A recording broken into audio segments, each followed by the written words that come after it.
নির্বাচনের রোডম্যাপ না আসা পর্যন্ত আন্দোলনের ঘোষণা ইশরাকের, রায়ের আগ পর্যন্ত মাঠে থাকার ঘোষণা সমর্থকদের।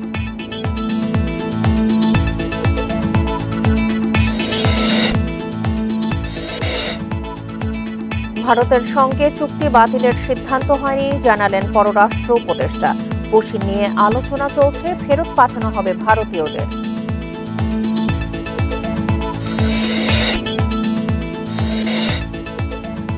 ভারী বৃষ্টি, পাহাড়ি ঢলে শেরপুরে বাড়ছে নদ নদীর পানি।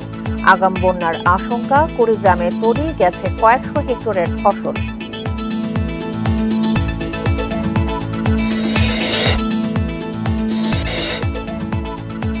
অপরিকল্পিত বনায়ন, আবাসস্থল ধ্বংসে অস্তিত্ব সংকটে পাহাড়ের জীববৈচিত্র্য, বিপন্ন বিভিন্ন প্রজাতি।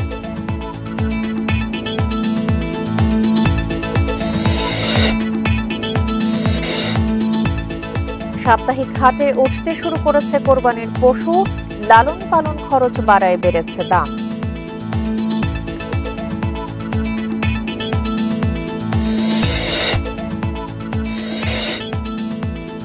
শারজায় তৃতীয় টি-20তে 7 উইকেটে হারল বাংলাদেশ, আরব আমিরাতের কাছে সিরিজ হারের লজ্জা।